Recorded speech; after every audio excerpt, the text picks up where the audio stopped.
Like the way I am is actually very bubbly and smiley and very playful and colorful. And of course, like myself with depression is a bit different, but yeah, I don't feel defined by depression. It's there, I can feel it also in this period, but not all the time is visible or obvious. Hello and welcome to Lanomalie, the podcast that opens up the conversation around illness and disability. This podcast is usually in French, as you may notice from my very cute accent. But Roby and I decided to record this episode in English so that it could reach as many people as possible. In this conversation, we talk about Roby's relationship with depression. Throughout this conversation, Roby talks about the distinctions he draws between his own identity and his depression. As he mentions, it is essential for him to keep in mind who the real Roby is. We also discuss the importance of self-knowledge and the role that therapy has played in helping him live better with his condition. The conversation is a little unusual in that Roby asks me a lot of questions, which means I also talk about my own illness, multiple sclerosis. This is a neurological condition that can be negatively affected by anxiety. Since mental health is something that personally affects me too, I allowed myself to take up a little more space in this discussion. I hope you will enjoy the conversation with Roby and that it will give you some food for thought. So, hello Roby, I'm super happy to be with you today. Thank you very much. I'm very happy to be here with you. So this is my first interview in English. I'm a bit anxious, but I know it's going to be okay. Okay, yeah, we'll take it easy. Yeah, and I feel super safe with you, so I know it's going to be chill. Yeah. So today we're going to talk about you and about the topic of depression. Yes. So we really met like 2 weeks ago. We had a coffee together and you told me about your life with depression. Really in a easygoing way. I was a bit surprised. So thanks for your trust. You're welcome. I mean, obviously. Yeah, and to be more precise, actually, you're one of my best friend's boyfriends. So you are Łukasz's boyfriend. And Łukasz was like, but obviously he trusted you. You're my friend. And I was like, this is not so easy. But so thank you.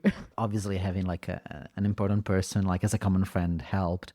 But I think I had like a good gut feeling when I was around you. So it really helped. Oh. And we were in a very peaceful place, remember? Yeah, actually a feminist bar and queer bar. So it was a perfect place. Yeah. But not really quiet. Not quiet at all.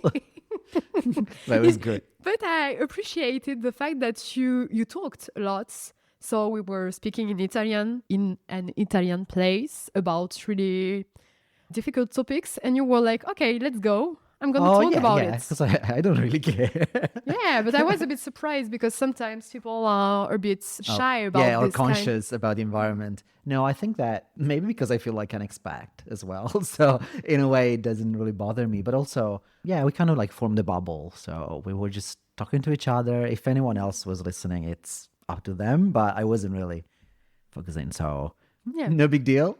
Absolutely. So to start the conversation, can you describe yourself in your own words? Because I'm not able to tell a lot about you. What can I say? I'm 38. I think that the most important thing to say about me is that I lived in different countries, a lot of different countries. So in Italy, I moved a lot for university, and then I moved to the Netherlands for a few years, and then I spent the last 7-8 years in Australia.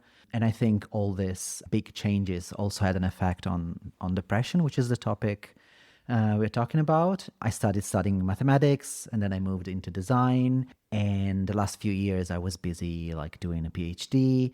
So these are all different things that also connect to the topic in a way or another.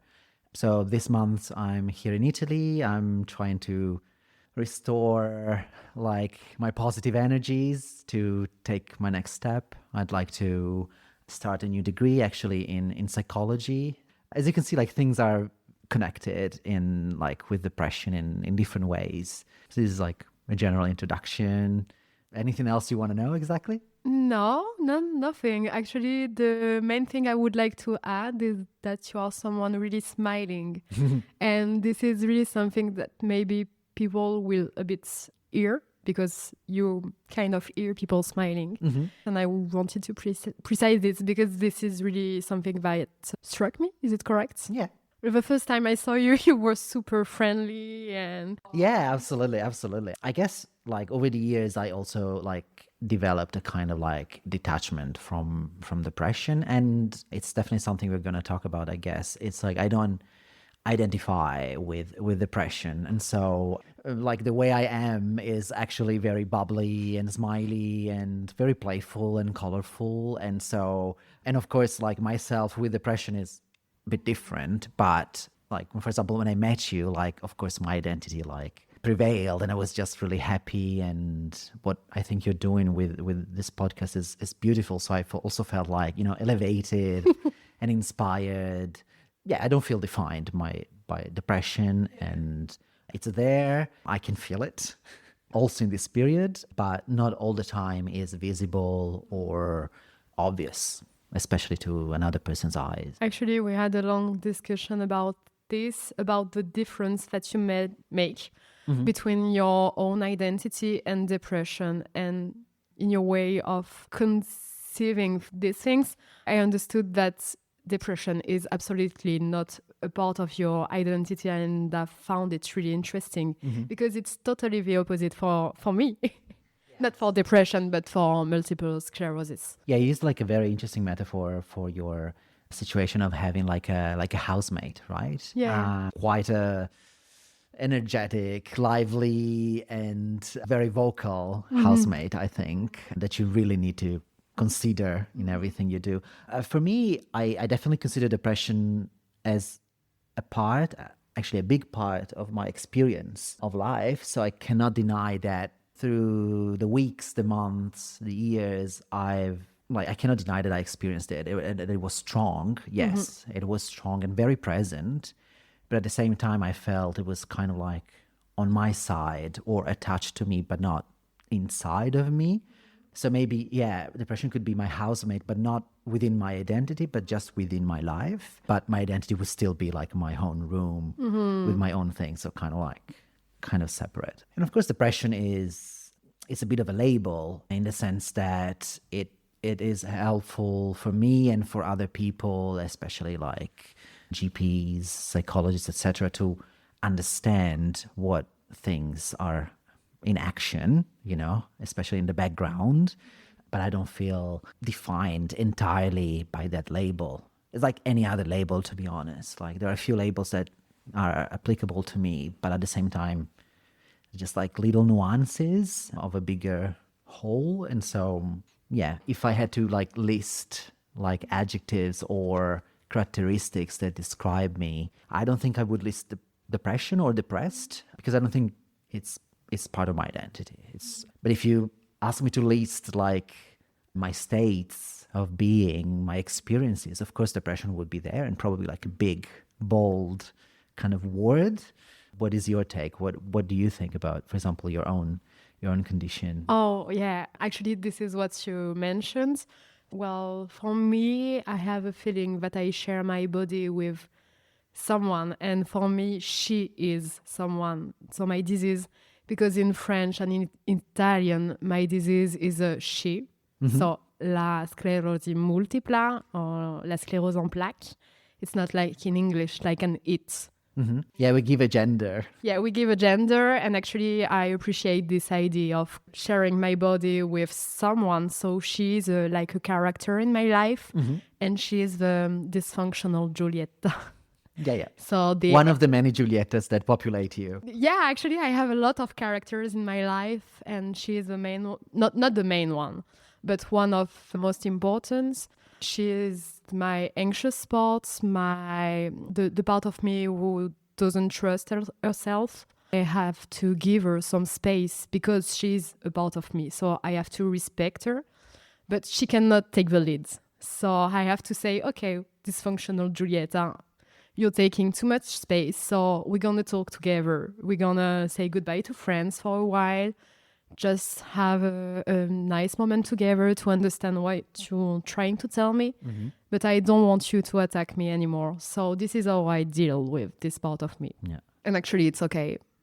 But I agree with you. If I had to define myself, I wouldn't say that I am sick, that I have multiple sclerosis or anything. This is something I choose to say to people because this is part of my experience in life. So I am who I am now, partly because she's there now. So I had to accept her Yeah. this. It's interesting. You're also like bringing up the topic of when to share it with other people, because obviously it's something that we deal with within ourselves, and so it's definitely something that is part of your relationship with yourself. But the moment you interact with other people, or you establish a relation with another person, something that is at a higher level, like a friendship or a romantic relationship. For example, for depression, I think that it's a really important point to bring up in early conversations, like with Wukash and also with like my previous boyfriends. It's typically a conversation that I have pretty early, if not even when we're still messaging. So before even meeting in person, I just want to clarify that this is part of the bundle. Also, because I guess there are a lot of like misconceptions around it. And so I'd rather explain my own experience and what I think of it rather than having people just Google it or just use their, previous conceptions of it in the way they interact with me. So, in that sense, it's definitely something that I bring forward pretty soon because it's there. It's not, while I don't feel it as part of my identity, it's part of my experience of life. And so, if I share my life with a person, depression will be there. It's definitely not something that I can lock up away while I do anything else. So Usually, how do you describe depression? How do you explain? What do you say about this? Because, as you mentioned, there are a lot of misconceptions. yeah, there are a lot of misconceptions. I think that the strongest misconception is related to the difference between depression as an emotional state, a temporary emotional state, and depression as a condition. So in medical terms, they use like a major depressive disorder, which sounds also very, very big and difficult. But it's really important to separate the two things because first of all, it precludes the other person from saying things like, it's just a period, or just do things that you like and it will go away. That works if you are depressed, as in like, I'm a bit sad, right? But when you are depressed, as in like, this is like a disorder that I'm experiencing in this period, like those things, they absolutely don't work. And they trivialize what I experience, which is like much deeper. And so that's the first misconception. In general, I would say it's a condition of the mind that has a lot of characteristics, but in general tends to be characterized by a sense of sadness or a sense of emptiness, a sense of hopelessness for things. In general, pessimism. So always seeing things, always noticing things from their negative side, from the negative perspective. And so there's a lot of like consequences to that. So like lower self-esteem. There is like a tendency, for example, to avoid situations, to withdraw socially or from anything. It comes with a lot of like different details. For example, the fact that it reduces my capacity to concentrate or my creative capacity. This is particularly important to me as I studied design, and so I felt the urge or the pressure to be creative. And when depression is strong, my creativity is really, really limited. I have a kind of tunnel vision, and I can only see a lot of small details, but I cannot draw larger conclusions. Making decisions become extremely difficult. And one thing that is I find always very important to say, especially to my partners, but also to dear friends, is the fact that I always want to make sure that my mood or my mental state, if it goes down, is not due to them, when it's not due to them, obviously. So I explain that like, this is pathological, this is not due to anything you've done, so that they don't feel guilty. And at the same time, when I'm down, I want them not to feel the pressure to support me, and also to acknowledge that they are not therapists and they can provide support, but also I kind of make them understand that if it doesn't work and if they don't see my mood going up, it's not their fault, absolutely. And I don't expect them to help me undepress myself. It's something that I always try to make very, very clear. Sometimes it's easier to understand, sometimes it's harder. How did you reach this understanding of depression? Have you always had this understanding of what you need personally and how to protect your partner? Well, I guess it took years to reach like current level of awareness, self-awareness, and also this ability to have like an open communication about it with another person. Well, definitely like psychotherapy allowed me to understand myself better. And so once I understood things myself better, it was also easier for me to tell other people the way I feel. And of course, it's different, like between a person and another. But I guess it's important when you have depression or you feel depression, it's important to understand that what causes what, in the sense that depression is rarely caused by a situation. Sometimes it's a wider situation, like for example, you've been working for years in a job that you don't care about, or you've been in a relationship for a lot of years, but the relationship was not working. So sometimes it's due to that, but it's not like something that happened like yesterday morning and then my mood went down. So in that way, I kind of separate like my depression from the other person's responsibility. It's very rare that I'm depressed because of something the other person has said or done to me. And I want to make it very clear because especially when you're getting to know another person and you don't know them deeply enough, it's very easy to draw conclusions. Like you had a very nice weekend together, but then you talk with the other person feels down or depressed. You immediately think, maybe the weekend didn't go as well as I imagined, right? Or the way that I felt. And it's like, and I also want to say in that moment, no, actually the weekend was amazing. It's just that because of depression, I cannot turn the positivity or the pleasure of that weekend into like happiness or the next day, or it doesn't last after the weekend. Yeah, the sense of guilt is like, I definitely want try to do everything to remove the sense of guilt in the other person. So they don't have a responsibility. If they don't have the responsibility in it, I want to make it very clear. I guess it's about acceptance. So I don't know. It's about taking responsibility as well for your depression. So I don't know whether, like, for example, your ex-boyfriend was like not fully accepting it or kind of like denying something about depression, and so it's easier to blame other people and things or situations for it. I think that sometimes it's not, maybe this is a long work of, am I correct? Mourning? Hot Like- morning? Yeah, Like bereavement. accepting that, well, maybe you won't see the world as other people and you will always have these glasses that turns everything a bit down, and it's easier sometimes to blame on others than just saying, okay, I have to live with this. Yeah, it's difficult. I don't think there's like a simple answer or a simple solution. I think it requires a lot of self-understanding and self-awareness and self-acceptance and acceptance of depression for what it is. And I don't know, it connects, I guess, also with my ethical self. For me, it's really important to be an ethical person. And so in a relationship, especially in a relationship, I feel a stronger need to be a very ethical person because there are two people involved, myself and the other person. And I think that I owe the other person like explanations and clarifications about things that are happening within me. I think it takes time to understand how it works. This is part of the job you're doing with your therapist, to also understand the way depression works.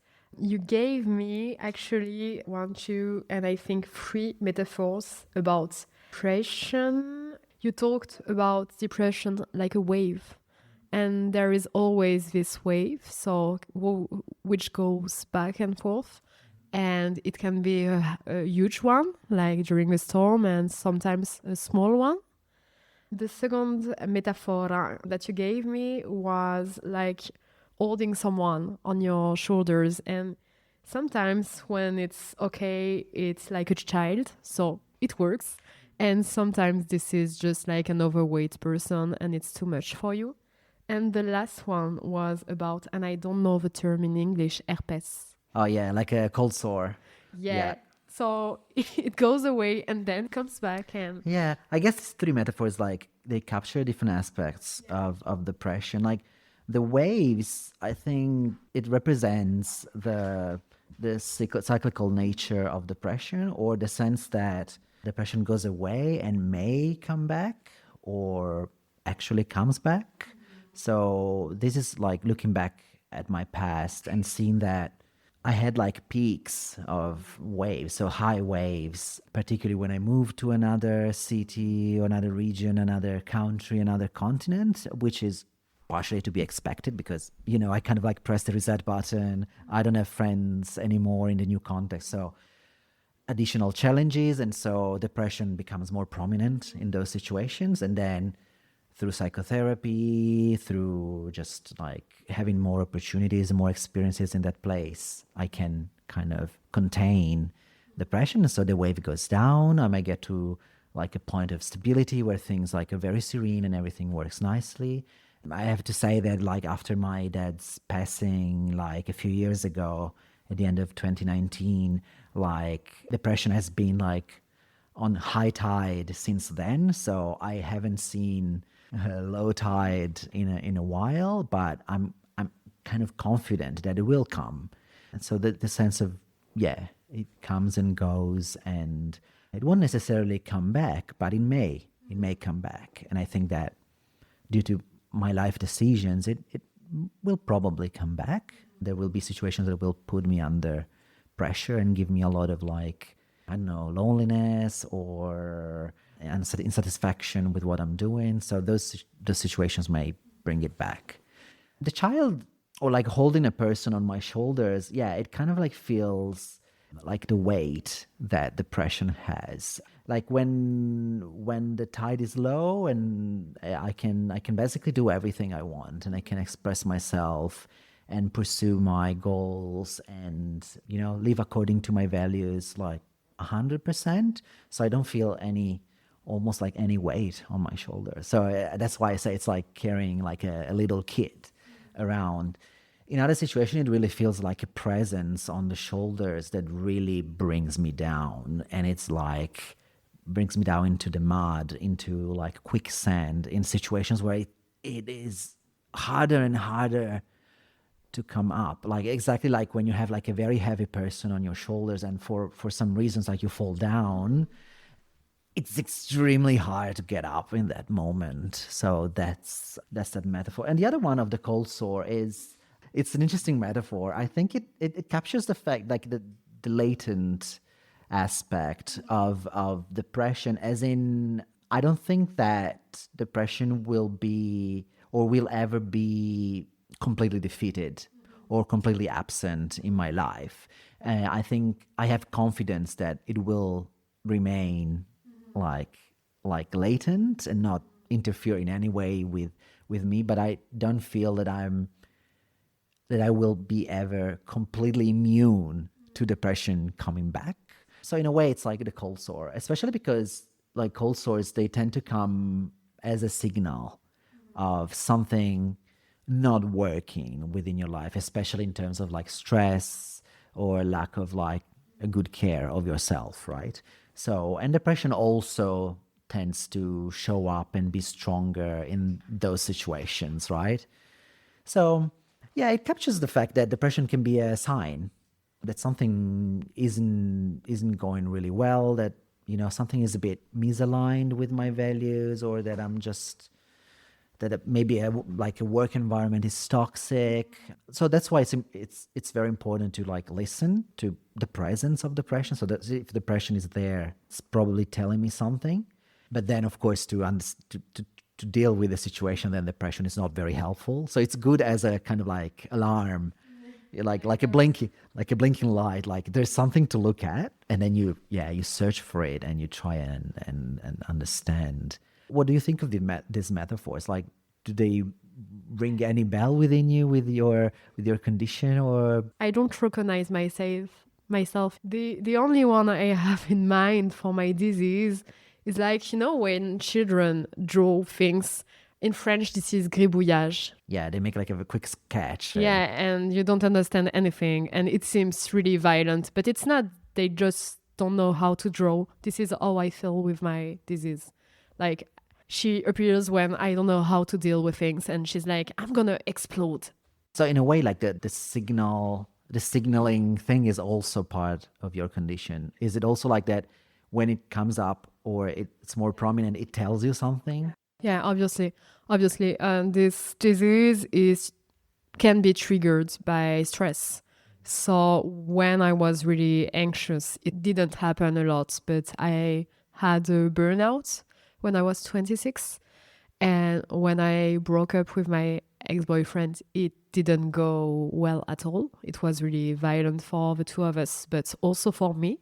In these two moments, I felt my body going away.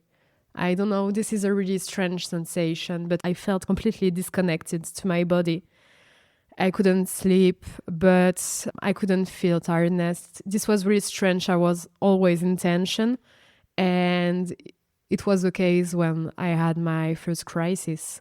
And in these two situations, I was lucky enough to have the opportunity to just escape the world. So the first time I went to Cuba, my sister was getting married, so I spent 2 or 3 weeks in Cuba, and the burnout went away. And the second time I just went to Switzerland at my father's place, and my only goal was to pet the dog. So during 2 weeks, I spent hours petting him, walking him, and slowly I went back to reality and I felt connected to my body again. So yeah.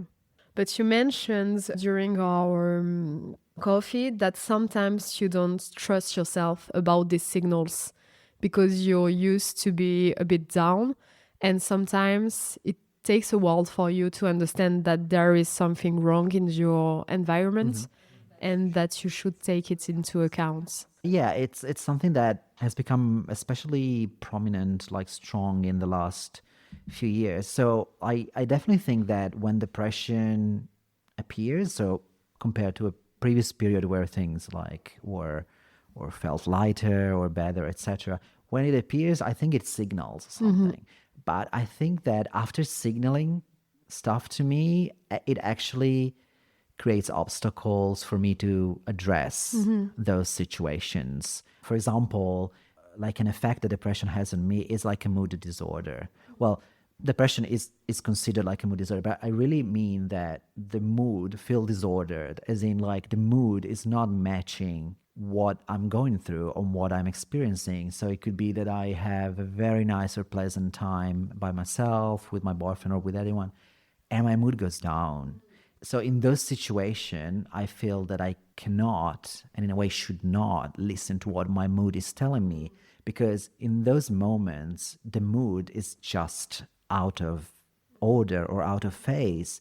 And so while I find it important in general, obviously, to listen to my mood and to my gut feelings and to my instincts, etc., when I'm depressed, I tend to be a bit more careful in just listening and reacting to my mood, because if I just followed what my mood says, I definitely, for example, would not interact with anyone. I would definitely just, withdraw socially and not interact with anyone, which is actually the opposite of what I would need to feel better. So in those situations, I need to kind of like fight against what depression is telling me at that moment, which is, for example, like don't go out, don't see anyone. I have to react through my rational side mostly by saying no, because it's only through social interactions that I can feel better.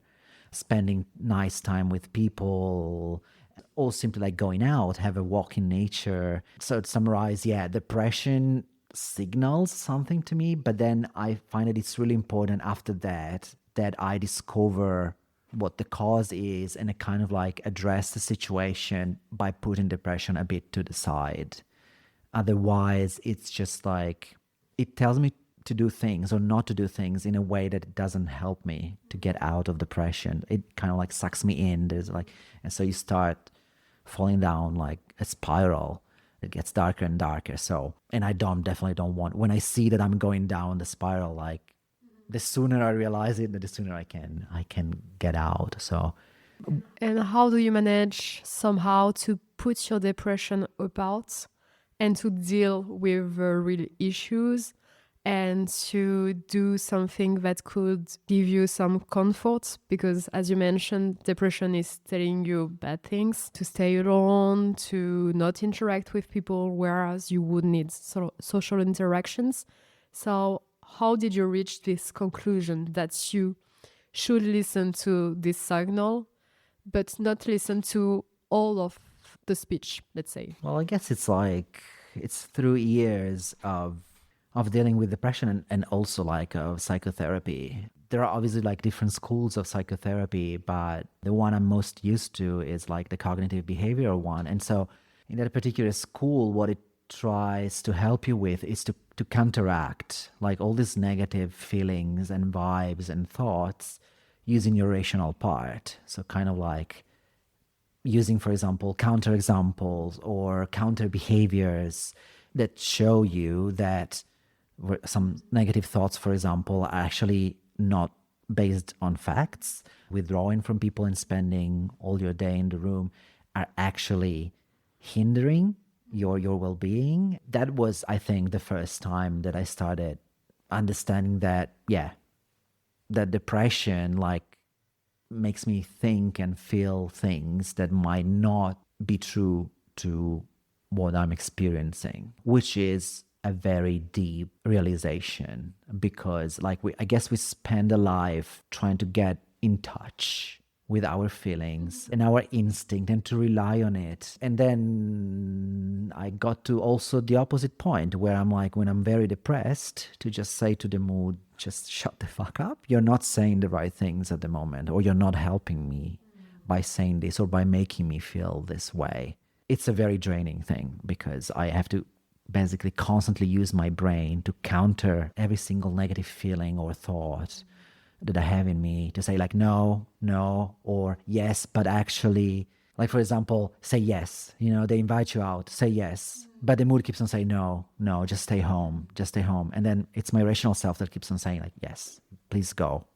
You won't regret it. It will be helpful. Do it. And how do you make the difference between the fact that you should go out and it could help you, and the fact that maybe you're genuinely tired and you should maybe rest a bit?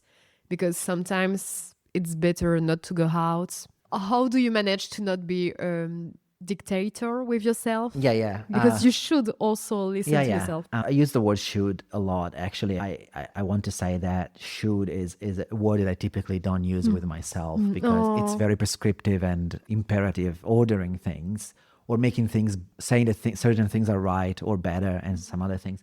I tend to replace should with like, maybe I want or maybe I need something. How do I separate an actual and genuine need to withdraw, for example, from other people? I think it depends on the duration. So if it happens that I want to withdraw and it's for 1 or 2 days, but then I feel that need kind of disappears. And so I'm kind of like, okay, to go back and, do my things, interact with people, then it's absolutely not a problem. And I think everyone, even people without depression, go through days or moments that are like, you just want to be by yourself. And when it starts lasting a week, 2 weeks, etc., then I started noticing the negative effects of doing that. So I start seeing that by isolating myself more and more, I get a stronger feeling of loneliness. So I start seeing side effects that make me think, okay, so actually that's not the healthiest thing I could do right now. And so at that point, my rational brain says, okay, now we go out. The next time a friend invites you out, you say yes. Even if you don't want to go out, you say yes, because you will appreciate this choice. And in fact, I do. I mean, after I do it, it's like in cognitive behavioral therapy, it's called like behavioral experiment, right? You kind of look at the behavior you currently have, and then you kind of like have an alternative behavior that you are not comfortable with or you don't want to approach, and all the fears that prevent you from engaging with that. And then you actually do that behavior, like for example, going out with friends, having a night out, and then you reassess like whether it was actually good to do it, right? And whether that behavioral change that you kind of forced to yourself was actually helpful and improving your well-being. And so after a while, I started saying that, oh, if after a week or so that I haven't met anyone, I actually go out, even if I'm not at my best, because I'm not at my best in those moments, I go back home and I feel like that was a really nice night, right? It was really nice to see those friends again. It was nice to listen to their stories, and there is no sharp answer to when to listen. It's also hard to know when a certain thought or a certain feeling is depressive, or if it comes from depression, or if it actually comes from your genuine need in that moment. It's hard, but in a way I kind of like look at how much I feel myself in that moment. So I see that something is depressive if it doesn't align with my own identity, if it feels less Robbie to do so. Of course, everyone has a different perspective on themselves, so they will have a different understanding of what being themselves is like. And so if you have a bit of that, it's a bit easier to see that a certain thought or a certain feeling is not really you. I have to say, for example, that Robbie without depression, like, so my identity tends to be optimistic, slightly optimistic and hopeful. I think hope is a particularly important thing. So whenever I have like hopeless thoughts or thoughts of like despair, then I kind of really feel like this is not Robbie. This is depression talking, because Robbie's not really that kind of person. So I don't know if it works for other people, but for me, that's what tells me like, okay, this is not really me. Maybe I can not listen to this thought or feel, or I can counteract it. And I don't know if like you ever feel like less yourself or not yourself when for example sclerosis is stronger, or I am really anxious, as I told you. Yeah, this is another part of me, and in this case this is a part of my identity. This is how I see the world. so you don't see a point where like a certain level of anxiety, for example, is not you anymore. Yeah, for me there are two levels of anxiety. There is the anxiety de la vita quotidiana, Of everyday life. so Yeah. everyday life anxiety. So it's okay, like I can be anxious, I don't know, for a first date, and like how am I gonna deal with it, and it's okay. And then there is another anxiety when I moved to Italy. Actually, in the beginning, I was not able to interact people because I was a bit traumatized by some events. I had social anxiety and I wanted to be alone all of the time. And actually, it was not me, because I really like people. It takes me a while to interact and to trust people, but I really feel the need to interact with them. So actually, I agree with you. So you felt at a certain moment, you felt like, okay, this is not me. Yeah, well, I try to make the balance between like the small anxiety, and it's okay to respect her. And then when, just like for you, actually, when my anxiety is like eating me and preventing me from doing things that I really like in life, then I have to really be strong and to say, okay, Giulietta, let's meet these friends and it's gonna be okay. So yeah, I agree with you. What was really interesting in everything you said is that you really know yourself. So you have a really strong understanding of who Roby is. You mentioned the fact that you were optimistic, hopeful, and everything. And this is really inspiring, because I think this is part of a process to really know yourself, to respect your boundaries. How did you reach this understanding of your needs and of your personality? Well, the short and quick answer would be psychotherapy, I think. That's a lot of like, it definitely like facilitated a lot of self-discovery. What especially it helped with was in self-communication. So in allowing myself to listen to myself, because I feel that I've always been pretty communicative. I feel that my brain, my body always told me a lot of things. It was just about listening to them, as in like sitting and actually like listening to everything they have to say. And it was also related to a desire for authenticity, as in like There is obviously like a perfect or ideal self that is also full of social pressures and social expectations and all of that. It was about like putting that to the side and just saying, okay, that's that, but that is also what I am. So basically accepting all the positives and the negatives that come within. And so that, I guess, was an important step in just listening to everything, not just like saying, okay, these are only my positive things and not accepting the other one. It's like, okay, this is all part of this. Maybe like also my international experiences, they really helped me in seeing things in a relative perspective, especially like changing culture. It immediately let me understood that certain things are cultural impositions or cultural expectations on you. What is right, what is expected of you, what is best for you to be or to have, etc.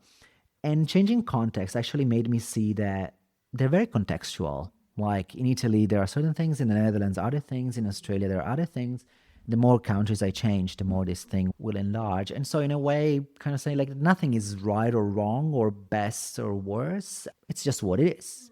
So, basically, like removing judgment from my desires, my needs, and my characteristics, because they might be not appreciated in an Italian culture, but they might be appreciated in the Netherlands. For example, in the Netherlands, like assertiveness is really important to the point of like almost dominance over the other person, while in other cultures, for example, like Asian cultures, it's kind of the opposite. So it's at a certain point understanding that neither is bad or wrong, it's just the way I am, take it or leave it. And a lot of questioning myself. So kind of like removing some assumptions or stopping making assumption about myself, as in like I've always been this way and so I am this. It's like maybe I've always been this way because I've been raised in this way because my school or my education. But what am I? Like, how do I see myself within? Like, do I click with this? Not really. I guess also like in a way the questioning about my sexuality in general is was a good primer for like just questioning things more in general, to kind of like say or understand that there are a lot of assumptions that we make. Like heteronormativity is like the name we give to this huge amount of dogmatic expectations. And then I started questioning, but do I really want this? Do I really want that? What happens if I don't want this? What happens if I don't like this? And I guess that questioning attitude was like helpful to just make me questioning in relation to other things. And in the same way that I accepted that I like guys and I don't like girls and that I want have a traditional family, etc., and other things. In the same way, I was like questioning my own identity and understanding that I'm not this and I'm not that. The culture would love me to be this, but I'm this other way, and that's what it is. I don't know. It doesn't answer the question, but No, it does. In my opinion, keeping an open mind and experiencing in a way. We interiorize, like we internalize a lot of judgment, like social judgment. And then the moment we remove that, it's actually much easier to see oneself, full, of course, of discrepancies, contradictions, etc., but also full of faults and negative things, etc. But you start seeing a unity, a sense of like, okay, this is me, like this is it. Take it or leave it. This is like what I am. And so the difficulty next, obviously, is to, okay, this is what I am. What do I do with it? It's lovely. Okay, now I know a lot about myself, but then life happens and you're like, okay, how do I navigate through life as myself, right? That's where I am. And that's, I guess, where the struggle is. But yeah, depression definitely helped me look inward and consolidate what I am, especially like big depressive episodes. They have a strong destructive power within me, right? They destroy a lot of like of my interests, a lot of my desires and needs, and many times they're like a reset button, and they force me to start rebuilding my life, myself again. And I guess this is obviously a very exhausting kind of experience, but it allows you to constantly reevaluate yourself and to reconfirm if it's the case, like your fundamental aspects, your values, which is, I can think it as like the most positive aspect of depression, the fact that it makes me continuously reassess myself. It's destructive, but then I can react in a constructive way and consolidate even more. If after like 3, 4, 5 depressive episodes, I see that certain things, like for example, kindness or sweetness, are always there. And they're always the first brick that I place when rebuilding myself.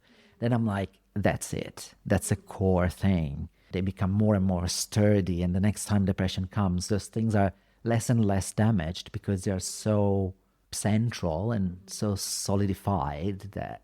Wow, this is beautiful. Yeah, thank you. I can feel a lot of self-respect, and this is not easy to have some self-esteem and to respect our own boundaries and to validate our qualities, everything. So this is beautiful. Thank you. Yeah, it's hard work, to be honest.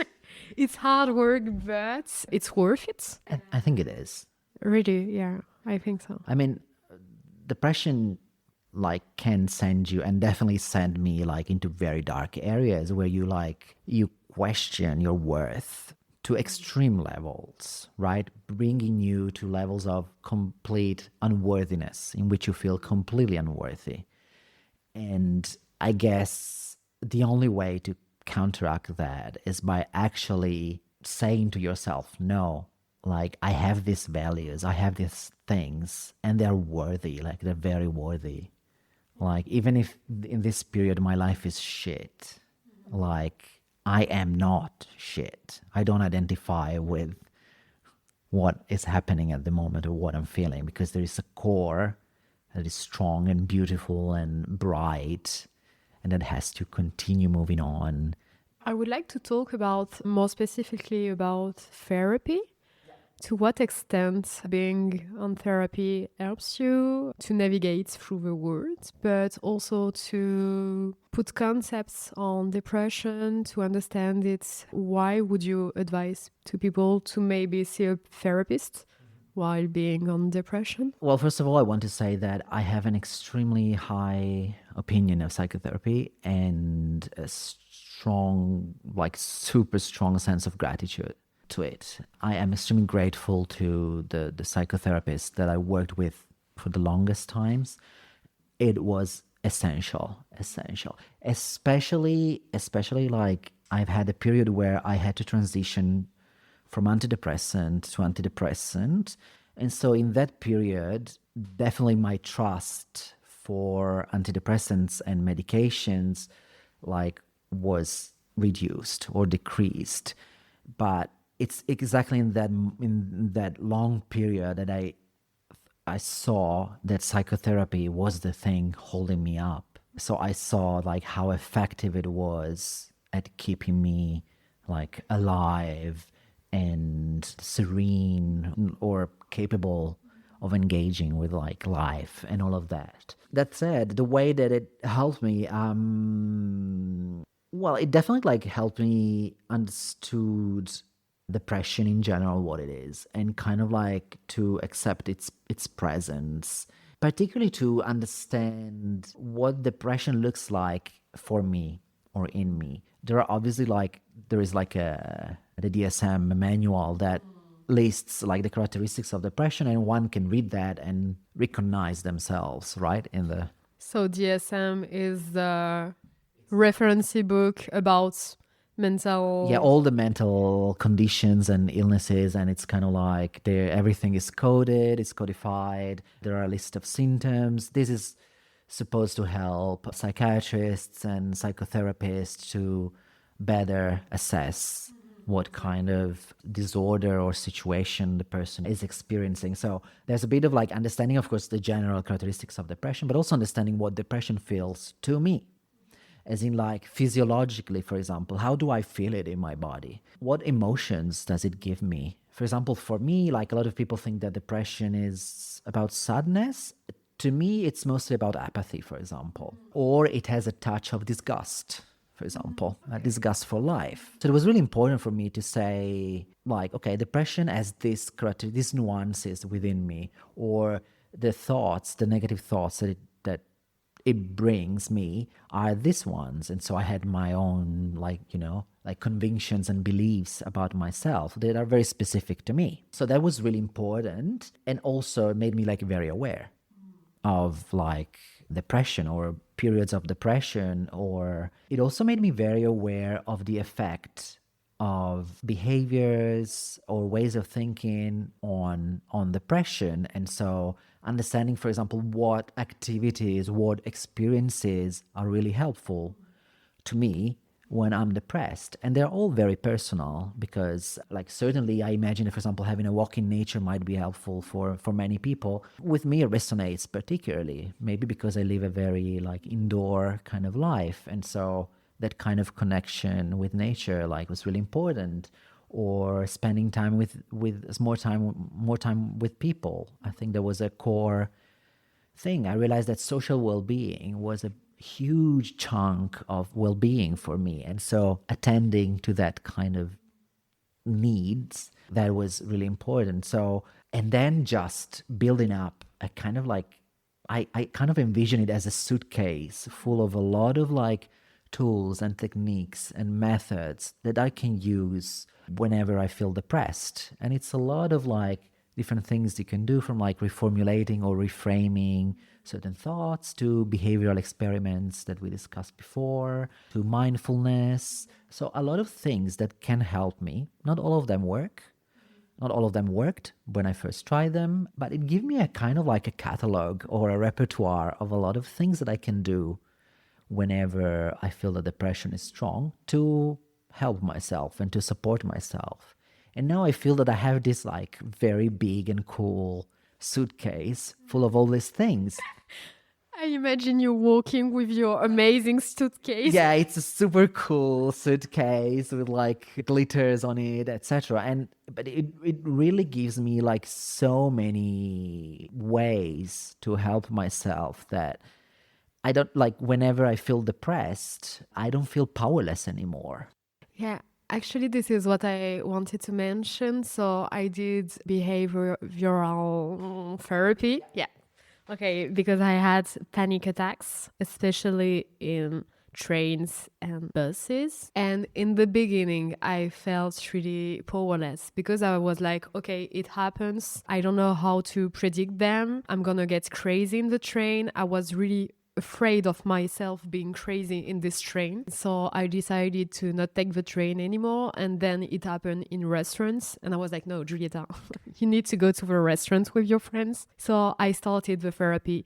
And the therapist explained to me how a panic attack works. And actually, in the beginning, I assumed it was completely unpredictable, and actually not. It's always the same pattern. Once you understand it, you're like, okay, it is happening now. So I have to protect myself. In my case, it's like breathing, telling myself, you are having a panic attack. This is not reality.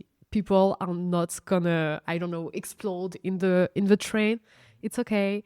It's just you being a bit triggered about the events. And now I can take the train. So it didn't make the anxiety disappear in the train when this is super crowded. I don't feel okay. But at least now I know what is going to happen. I know how to manage these symptoms. And well, we live okay together. It's manageable, I would say. Yeah, you don't feel powerless anymore in No, those situations. At least, yes. And I can explain also to my friends, like, okay, it works like this. Yeah, it gives you a sense of like control over what is happening, and also, I guess, a sense of agency, as in like it's not a situation where you cannot do anything. Yeah. You're like, Yeah, actually, I have a metaphor for you.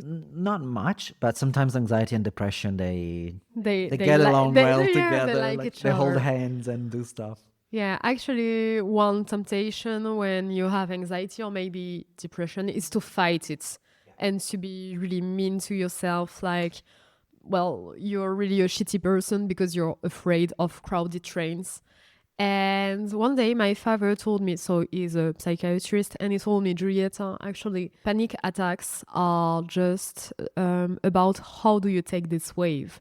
If you want to escape the wave, you're gonna lose a lot of energy. But if you learn how to surf on the wave, then it can be okay. So the wave is still here, Yeah, the wave does not disappear. but it will always be there. But at least now you can have fun on the wave.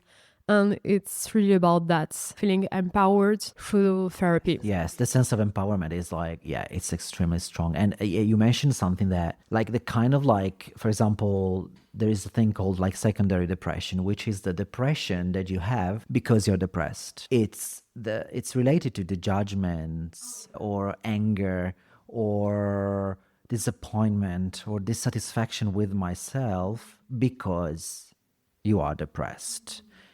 And that like obviously fuels the primary depression, because if you are depressed and then you also blame yourself or attack yourself because you're depressed, it's like it's not going to help you very much. So it's about also accepting that your worth is separated by what is happening in that moment. You're not a bad person, a lesser person, or insignificant person because of what is happening. And that already removes like the secondary kind of like anxiety or depression, so that you can actually have a bit more control on the primary. Now it seems that you respect yourself, but do you manage to have empathy for yourself? Yeah, I do. I do. Empathy and sympathy, obviously, which is very different from self pity, which is like a very, very different thing. It was really important. Like, it was definitely easier for me to be kind and compassionate to other people. So it was when my psychologist, psychotherapist started saying, like, why are you that way with other people and you aren't it like with yourself? It's like, why don't you get the same treatment? It's like, why? So then I started thinking, because she was like, okay, if Robbie was in front of you right now, what would you tell him? And I was like, I was very kind. I just said like very nice, kind things and supportive things. And she's like, why don't you say it to yourself?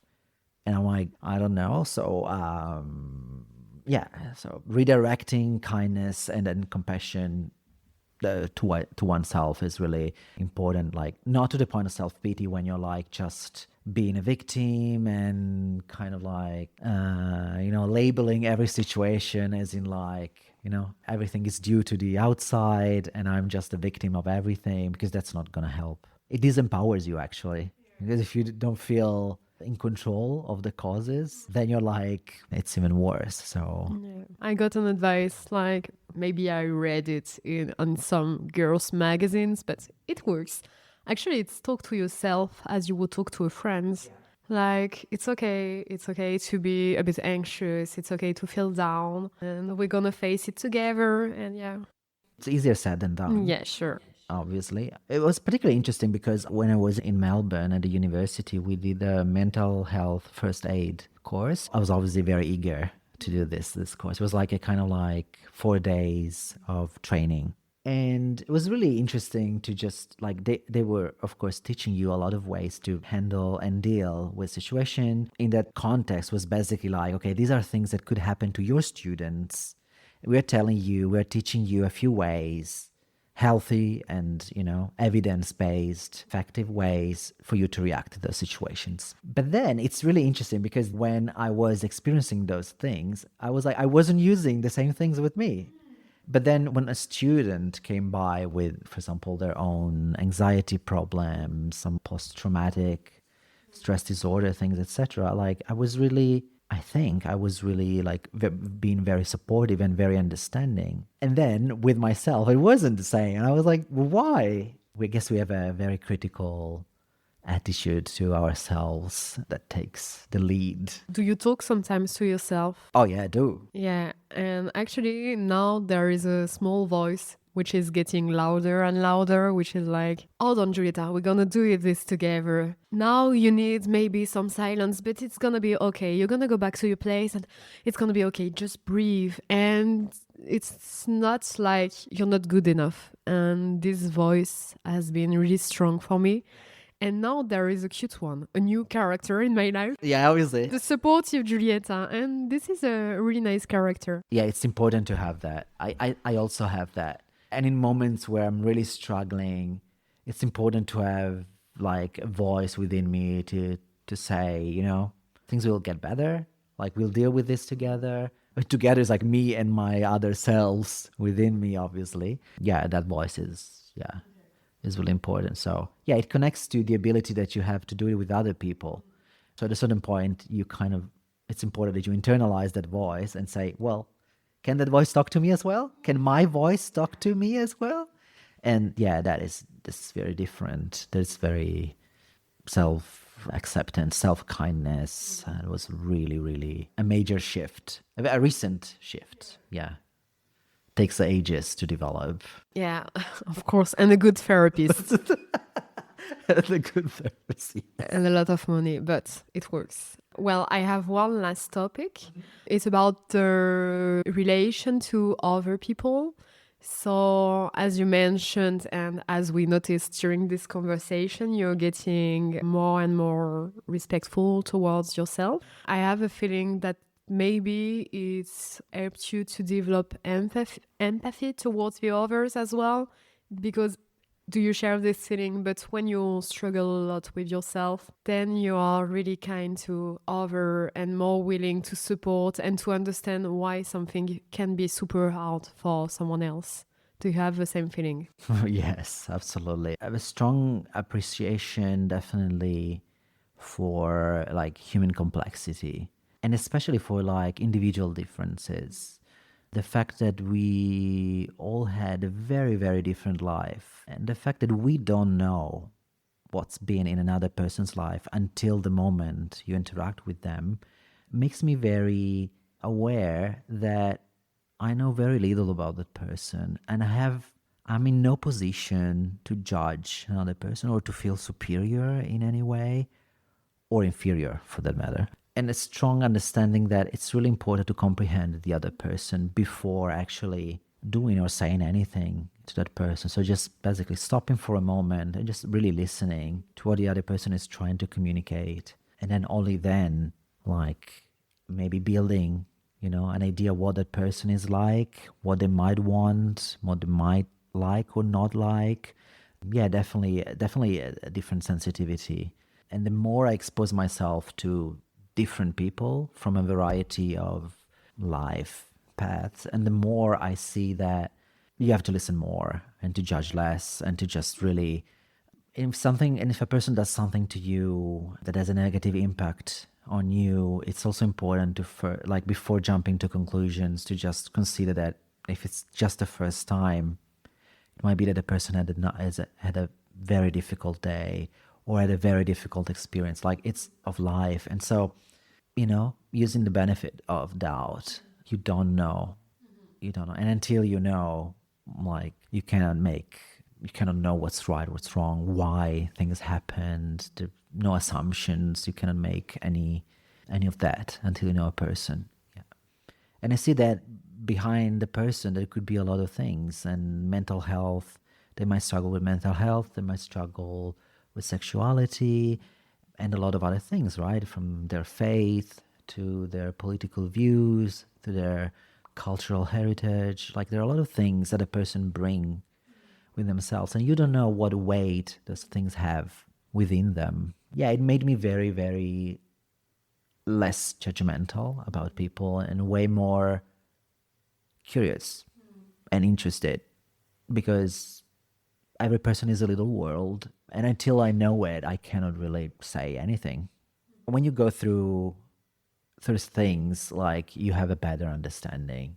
The more experiences you live with, and the more you can understand the effect of similar experiences in other people's lives. I hope I will get to a point where even without getting through all possible experiences, I still have an initial understanding or a basic understanding of what a person might be experiencing. For example, when I lost my dad, it was my first loss. And I have to say, I wouldn't understand another person's loss until I experienced it myself. But I hope that the more I accumulate these experiences, the more other types of experiences also become somehow available to me, or I can at least empathize with what they might experience without presumption, but with a little bit of like a minimum of understanding and appreciation also for what they're going through.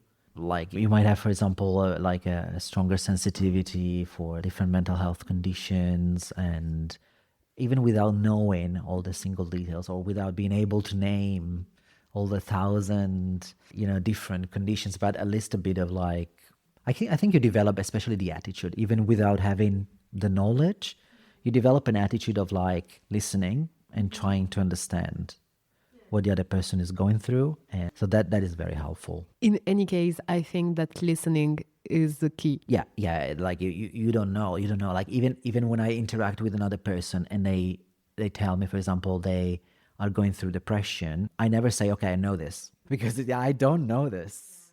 I know what depression in general looks like, I know what it feels for me, but I still need to hear what it feels for that person and what they want and what they need. It would be completely different.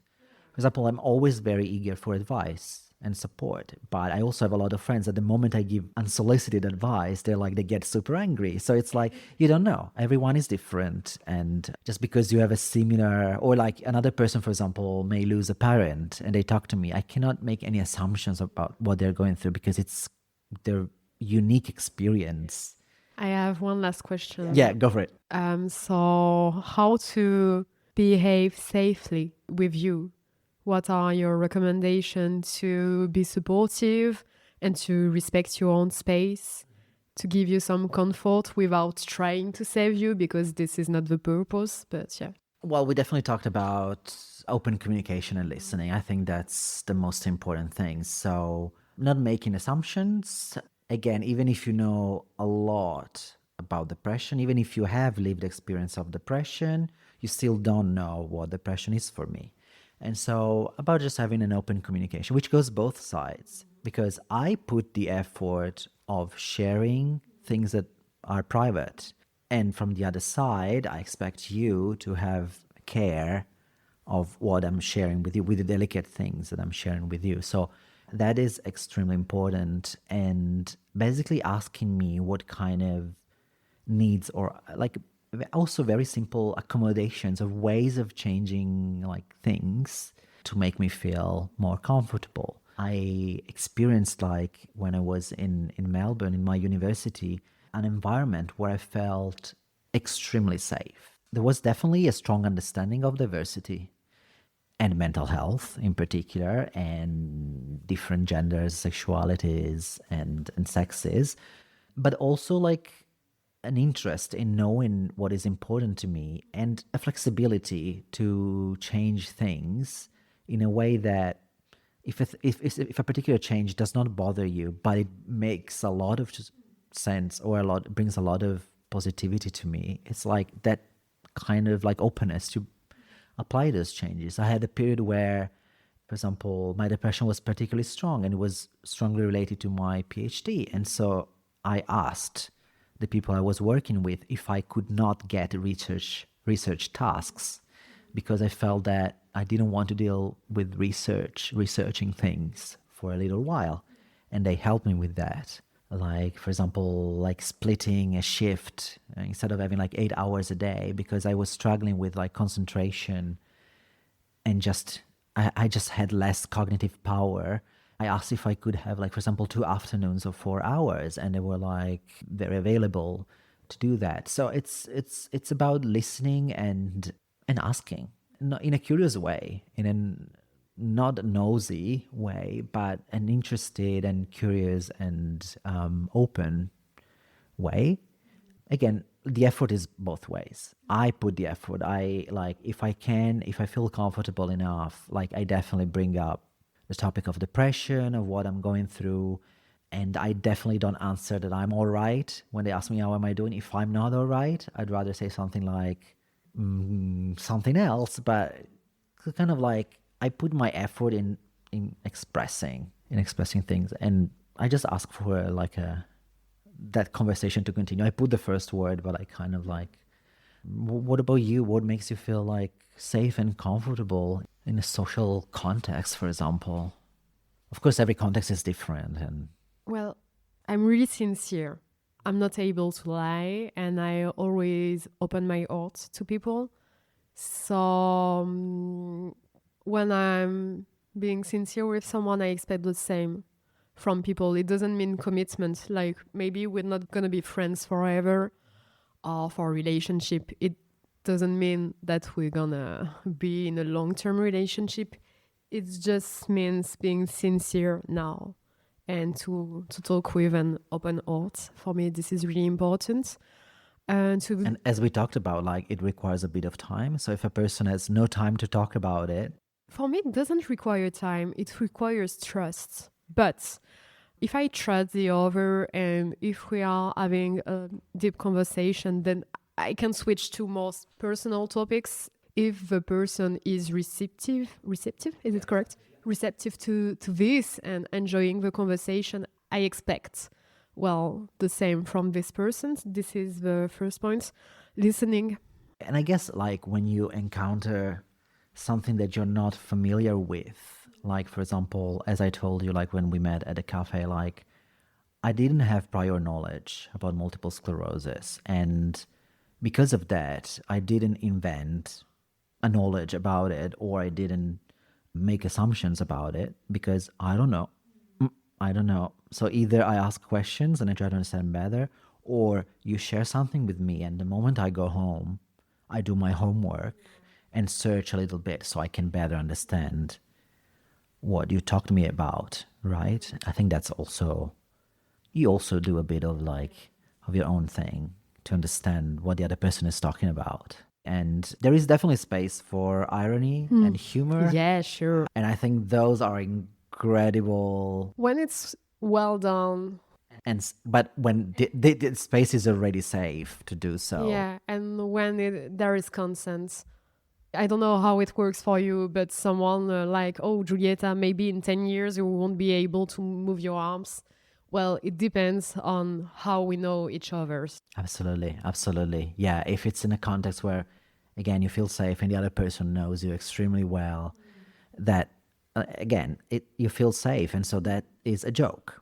It is a joke. And I do plenty of these jokes with Wukash, but also with my previous partners, like, and I find it like irony, especially self-irony are extremely important also to deal with this and to kind of like remove a bit of the drama or of the heaviness of all of that. For example, I remember like making fun of the fact that when I had the first depression, I lost a lot of weight.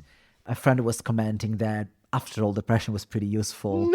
And I was like, yeah, now I'm fucking sexy. But you see, so the context made it a joke. Obviously, if a random person would tell me or told me, oh, depression was useful because it made you lose weight, I'd be like, oh, fuck off. I was like, how dare you? Like, who are you? So there's context and context. And yeah, absolutely. So humor is fine, but in that case, it was very out of place and very inappropriate. The trust was in the process of being built, was not already there. An advice, if someone wants to do some humorism about a disease or anything, is to let the person concerned start.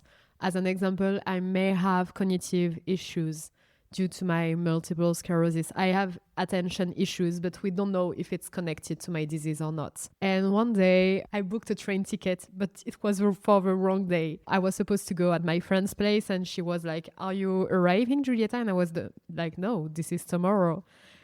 And I sent another message and I was like, this is due to my multiple sclerosis. This is not my fault. And we had fun about this. But if she had started, maybe I wouldn't have liked it. Yeah, it's a good approach to like wait for like the other person to make jokes about their condition or disorder or whatever, and then adapt yourself to like what's appropriate, what's inappropriate, what they're okay joking about and not. Like obviously there are parts of my depression I'm very happy to joke about, but there are also parts of my depression that I don't want to joke about because they're very, very sensitive. Like there are points about, for example, relation to suicidality. Like there's a point where I don't feel like joking about, right? So check first what the other person is comfortable joking about, and then you can definitely do like, yeah.